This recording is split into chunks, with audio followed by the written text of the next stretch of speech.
Mi nombre es Omar Cabrera y te doy la bienvenida a la lectura pública de la Biblia de hoy. Vamos a estar en el Salmo 101, oración de David sobre ese firme compromiso de vivir una vida de rectitud.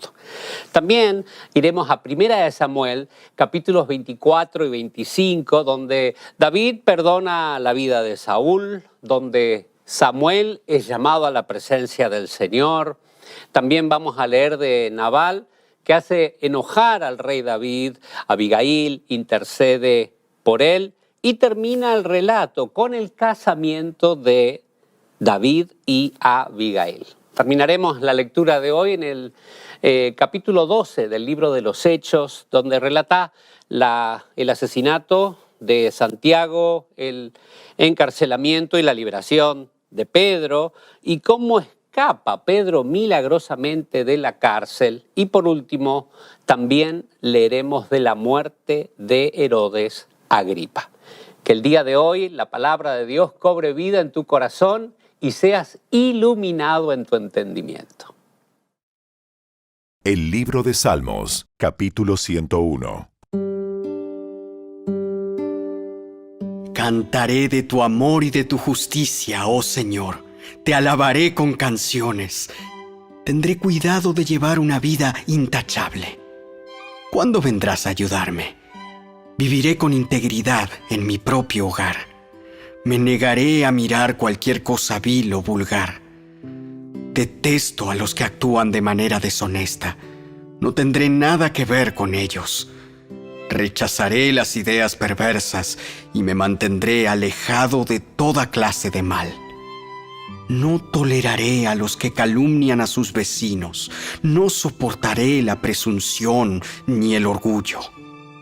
Buscaré a personas fieles para que sean mis compañeros. Solo a los que sean irreprochables se les permitirá servirme. No permitiré que los engañadores sirvan en mi casa y los mentirosos no permanecerán en mi presencia. Mi tarea diaria será descubrir a los perversos y liberar de sus garras a la ciudad del Señor.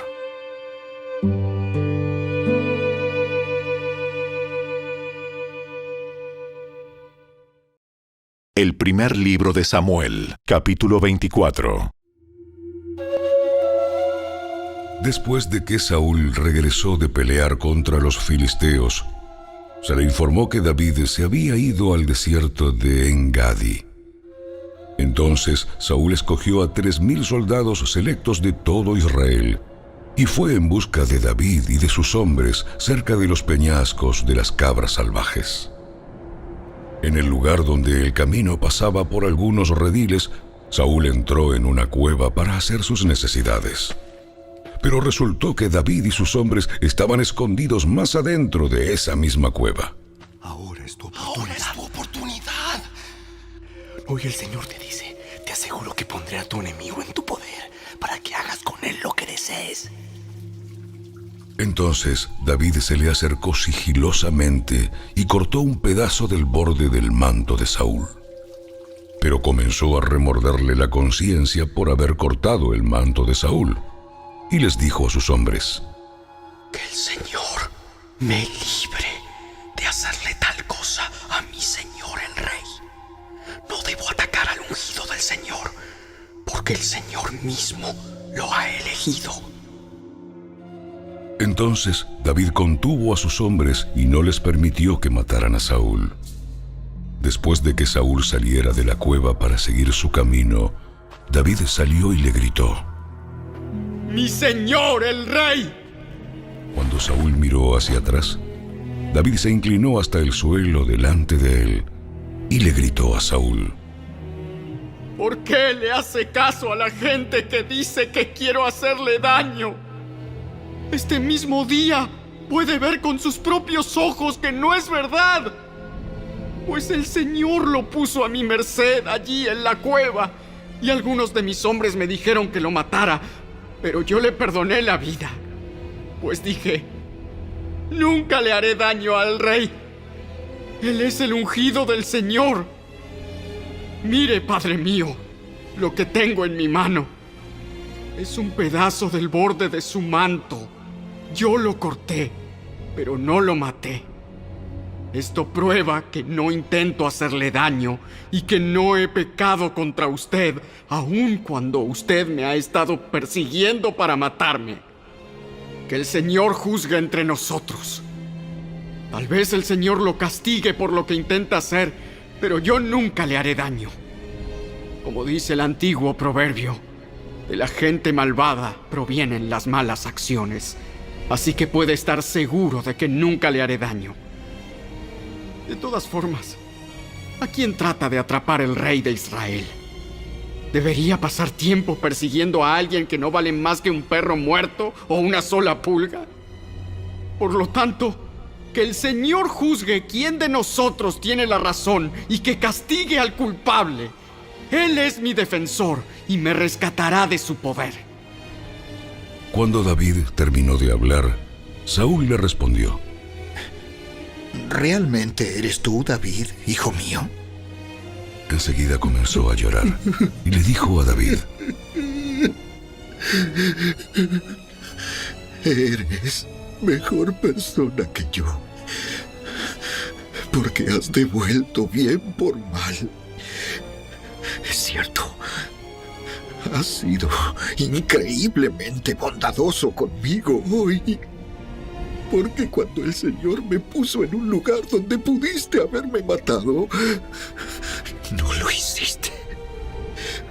¿Quién otro dejaría ir a su enemigo cuando lo tiene en su poder? Que el Señor te recompense bien por la bondad que hoy me has demostrado. Ahora me doy cuenta de que ciertamente tú serás el rey y de que el reino de Israel prosperará bajo tu gobierno. Júrame, entonces, por el Señor, que cuando esto suceda, no matarás a mi familia, ni destruirás a mis descendientes. Entonces David le prometió esto a Saúl con un juramento. Después Saúl volvió a su casa, pero David y sus hombres regresaron a su fortaleza.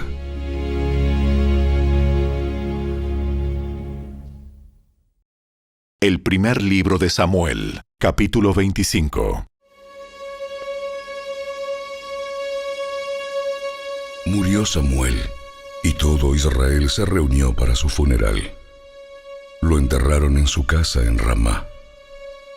Luego David bajó al desierto de Maón. Había un hombre rico de Maón que tenía propiedades cerca de la ciudad de Carmelo. Tenía 3,000 ovejas y 1,000 cabras, y era el tiempo de la esquila.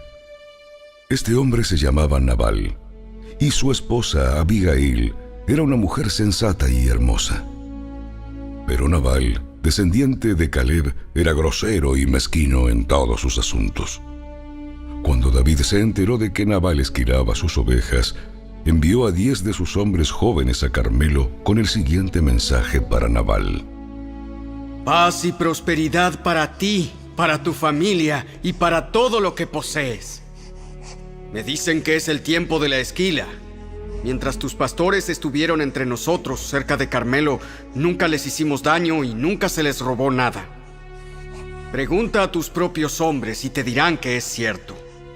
Así que, ¿podrías ser bondadoso con nosotros ya que hemos venido en tiempo de celebración?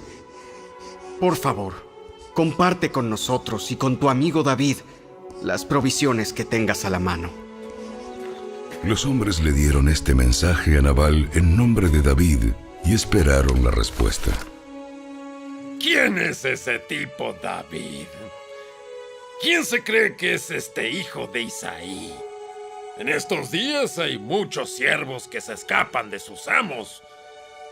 ¿Debo tomar mi pan, mi agua y la carne que destacé para mis esquiladores y dárselos a un grupo de bandidos que viene de quién sabe dónde? De modo que los hombres de David regresaron y le dijeron lo que Nabal había dicho. ¡Tomen sus espadas!, dijo David mientras se ceñía la suya. Y enseguida salió con 400 hombres, mientras 200 se quedaron cuidando las pertenencias. Entretanto, uno de los siervos de Nabal fue a decirle a Abigail: David envió mensajeros desde el desierto para saludar a nuestro amo, pero él les respondió con insultos. Estos hombres nos trataron muy bien y nunca sufrimos ningún daño de parte de ellos. Nada nos fue robado durante todo el tiempo que estuvimos con ellos. De hecho, día y noche fueron como un muro de protección para nosotros y nuestras ovejas. Es necesario que usted lo sepa y decida qué hacer, porque habrá problemas para nuestro amo y toda la familia. Nabal tiene tan mal genio que no hay nadie que pueda hablarle. Sin perder tiempo, Abigail juntó 200 panes, 2 cueros llenos de vino, 5 ovejas destazadas y preparadas, 36 litros de trigo tostado, 100 racimos de pasas y 200 pasteles de higo. Lo cargó todo en burros y les dijo a sus siervos: Vayan adelante, y dentro de poco lo seguiré. Pero no le dijo a su esposo Nabal lo que estaba haciendo. Así que, montada en un burro, Abigail entraba a un barranco de la montaña cuando vio a David y a sus hombres acercándose a ella. En ese momento, David decía: De nada sirvió ayudar a este tipo. Protegimos sus rebaños en el desierto y ninguna de sus posesiones se perdió o fue robada. Pero él me devolvió mal por bien. Dios me castigue y me mate si tan solo un hombre de su casa queda con vida mañana por la mañana. Cuando Abigail vio a David, enseguida bajó de su burro y se inclinó ante él hasta el suelo. Cayó a sus pies y le dijo: Toda la culpa es mía en este asunto, mi señor. Por favor, escuche lo que tengo que decir. Sé que Nabal es un hombre perverso y de mal genio. Por favor, no le haga caso. Es un necio, como significa su nombre. Pero yo ni siquiera vi a los hombres que usted envió. Ahora, mi señor, tan cierto como que el Señor vive y que usted vive, ya que el Señor impidió que usted matara y tomara venganza por su propia mano, que todos sus enemigos y los que intenten hacerle daño sean tan malditos como lo es Nabal. Aquí tengo un regalo que yo, su sierva, le he traído a usted y a sus hombres. Le ruego que me perdone si lo he ofendido en alguna manera. El Señor seguramente lo recompensará con una dinastía duradera, porque pelea las batallas del Señor y no ha hecho mal en toda su vida. Aun cuando lo persigan aquellos que buscan su muerte, su vida estará a salvo al cuidado del Señor, su Dios, segura en su bolsa de tesoros. Pero la vida de sus enemigos desaparecerá como piedras lanzadas por una onda. Cuando el Señor haya hecho todo lo que prometió y lo haya hecho líder de Israel, que ésta no sea una sombra en su historial, entonces su conciencia no tendrá que llevar la pesada carga de derramamiento de sangre y venganza innecesarios. Y cuando el Señor haya hecho estas grandes cosas para usted, por favor, acuérdese de mí, su sierva. David le respondió a Abigail: Alabado sea el Señor, Dios de Israel, quien hoy te ha enviado a mi encuentro. Gracias a Dios por tu buen juicio. Bendita seas, pues me has impedido matar y llevar a cabo mi venganza con mis propias manos. Juro por el Señor, Dios de Israel, quien me ha librado de hacerte daño, que si no te hubieras apresurado a venir a mi encuentro, mañana por la mañana ninguno de los hombres de Nabal habría quedado con vida. Entonces David aceptó su regalo y le dijo: Vuelve a tu casa en paz. Escuché lo que dijiste y no mataremos a tu esposo. Cuando Abigail llegó a su casa, encontró a Nabal dando una gran fiesta digna de un rey. Estaba muy borracho, así que no le dijo nada sobre su encuentro con David hasta el amanecer del día siguiente. Por la mañana, cuando Nabal estaba sobrio, su esposa le contó lo que había sucedido. Como consecuencia, tuvo un derrame cerebral y quedó paralizado en su cama como una piedra. Unos 10 días más tarde, el Señor lo hirió y murió. Cuando David oyó que Nabal había muerto, dijo: Alabado sea el Señor, que vengó el insulto que recibí de Nabal y me impidió que tomara venganza por mí mismo. Nabal recibió el castigo por su pecado. Después David envió mensajeros a Abigail pidiéndole que fuera su esposa. Cuando los mensajeros llegaron a Carmelo, le dijeron a Abigail: David nos ha enviado para que la llevemos, a fin de que se case con él. Entonces ella se inclinó al suelo y respondió: Yo, su sierva, estaría encantada de casarme con David. Aún estaría dispuesta a ser una esclava y lavar los pies de sus siervos.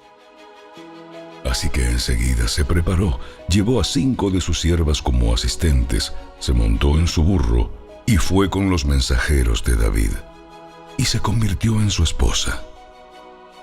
David también se casó con Ahinoam de Jezreel, así que las dos fueron sus esposas. Mientras tanto, Saúl había dado a su hija Mical, esposa de David, a un hombre de Galim llamado Palti, hijo de Lais.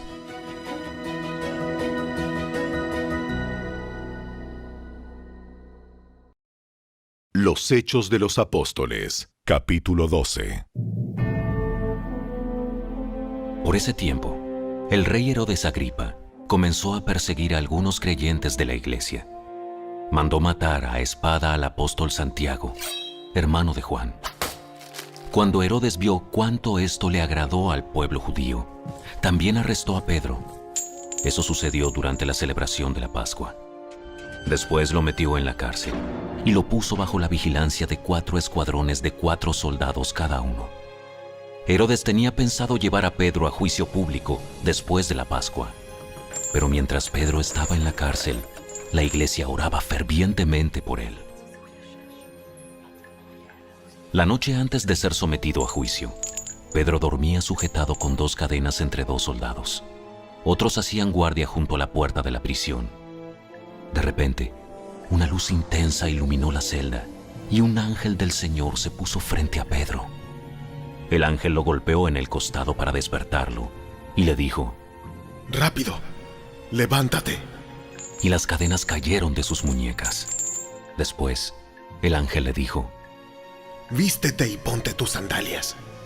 Pedro lo hizo, y el ángel le ordenó: «Ahora ponte tu abrigo y sígueme». Así que Pedro salió de la celda y siguió al ángel. Pero todo el tiempo pensaba que era una visión. No se daba cuenta de que en verdad eso estaba sucediendo. Pasaron el primer puesto de guardia, y luego el segundo, y llegaron a la puerta de hierro que lleva a la ciudad, y esta puerta se abrió por sí sola frente a ellos. De esta manera cruzaron la puerta y empezaron a caminar por la calle, y de pronto el ángel lo dejó. Finalmente Pedro volvió en sí. ¿De veras es cierto? El Señor envió a su ángel y me salvó de Herodes y de lo que los líderes judíos tenían pensado hacerme. Cuando se dio cuenta de esto, fue a la casa de María, la madre de Juan Marcos, donde muchos se habían reunido para orar. Tocó la puerta de entrada y una sirvienta llamada Rode fue a abrir. Cuando ella reconoció la voz de Pedro, se alegró tanto que en lugar de abrir la puerta, corrió hacia adentro y les dijo a todos: ¡Pedro! ¡Está a la puerta! Estás loca. Como ella insistía, llegaron a la conclusión: debe ser su ángel. Mientras tanto, Pedro seguía tocando. Cuando por fin abrieron la puerta y lo vieron, quedaron asombrados. Él les hizo señas para que se callaran y les contó cómo el Señor lo había sacado de la cárcel. Díganles a Santiago y a los demás hermanos lo que pasó.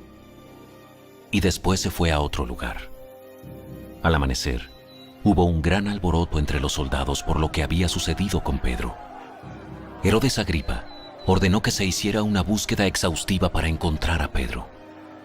Como no pudieron encontrarlo, Herodes interrogó a los guardias y luego los condenó a muerte. Después Herodes se fue de Judea para quedarse en Cesarea por un tiempo. Ahora bien, Herodes estaba muy enojado con los habitantes de Tiro y de Sidón. Entonces ellos enviaron una delegación para que hiciera las paces con él, porque sus ciudades dependían del país de Herodes para obtener alimento. Los delegados se ganaron el apoyo de Blasto, el asistente personal de Herodes, y así se les concedió una cita con Herodes. Cuando llegó el día, Herodes se puso sus vestiduras reales, se sentó en su trono y les dio un discurso. El pueblo le dio una gran ovación, gritando: ¡Es la voz de un Dios! ¡Es la voz de un Dios! ¡No la de un hombre! Al instante, un ángel del Señor hirió a Herodes con una enfermedad, porque él aceptó la adoración de la gente en lugar de darle la gloria a Dios. Así que murió carcomido por gusanos. Mientras tanto, la palabra de Dios seguía extendiéndose y hubo muchos nuevos creyentes. Cuando Bernabé y Saulo terminaron su misión en Jerusalén, regresaron llevándose con ellos a Juan Marcos.